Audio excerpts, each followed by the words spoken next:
Well, some 400 kilometers above the Earth, a giant leap for SpaceX and for future astronauts flying to and from the International Space Station. SpaceX's Crew Dragon capsule successfully docked on Sunday with the station, bringing it much closer to carrying astronauts. This flight, it's a test to ensure that everything would work. It only was carrying a dummy on board. But an American space station astronaut, Anne McClain, climbed into the capsule. Once it docked, there she goes, and she was clearly pretty pleased about it all. On behalf of Ripley, Little Earth, myself and our crew, welcome to the Crew Dragon. Congratulations to all of the teams who made yesterday's launch and today's docking a success. These amazing feats show us not how easy our mission is, but how capable we are of doing hard things. Welcome to the new era in spaceflight. Well, right now, U.S. astronauts have to get to the station aboard Russian spaceships, but NASA hopes to begin using Crew Dragon to transport them later this year. Well, joining us now, I'm delighted to say, former International Space Station Commander, astronaut Chris Hadfield, also the author of An Astronaut's Guide to Life on Earth, comes to us now via Skype from Toronto. A pleasure to have you back on the program. There's the book. Everyone go buy it. This docking, a private company involved, how much of an achievement, how important to the overall space program? Hi, Michael. It's good to see you. One of the biggest achievements, I think, is that the Americans have not been able to launch their own astronauts into space for 8 years since the last space shuttle Atlantis landed. That's a big achievement, of course. And this is like a door being kicked open that is now a whole new era, as Anne just said. And also, it's a different model. This isn't a NASA-dictated vehicle. This is one that is very creatively built by SpaceX. And there's other companies in the competition as well. Boeing will have one soon. So it's kind of a whole new way to get to space, to get to the space station. It's a really amazing day, and it was great to see the success perfectly first try. Yeah, I guess the hardest part is it's got to come back on Friday, and that's going to be a real test. Even Elon Musk is a bit worried about that. I mean, you're going to be watching that pretty closely?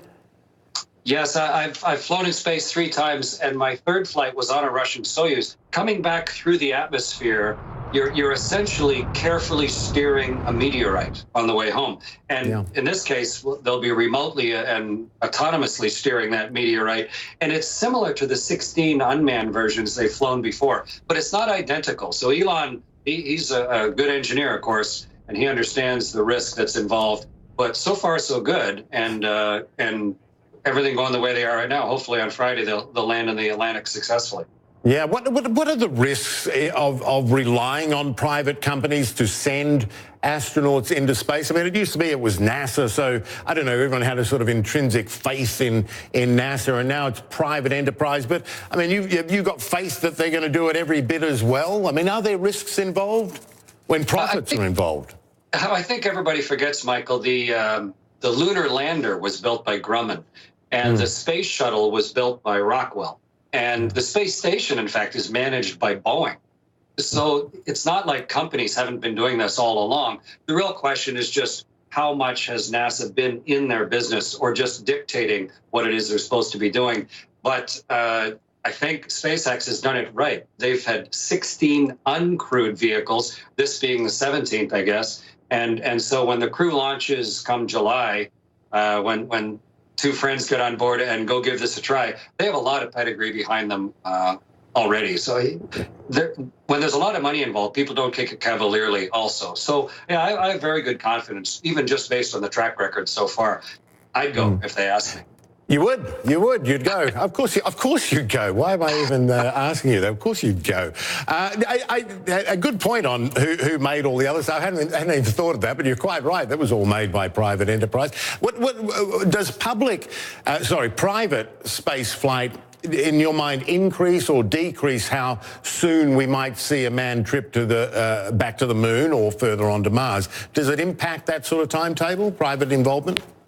I think it's accelerating it. The vehicle that SpaceX has built, the vehicle that Boeing is building, both of those are designed to take paying passengers up as well as NASA crew. It's more like almost like a rental car model where NASA didn't tell them the car, they just told them the performance that they needed. And so it opens up a market that hasn't existed before. And I think that's healthy. NASA has invested, the American people have invested a vast amount of money to develop a technology, but now it's getting to the point where it can be opened up commercially, just like airplanes were. And 11 million people a day fly on commercial airplanes. It's become incredibly safe because of free enterprise. You need good regulation.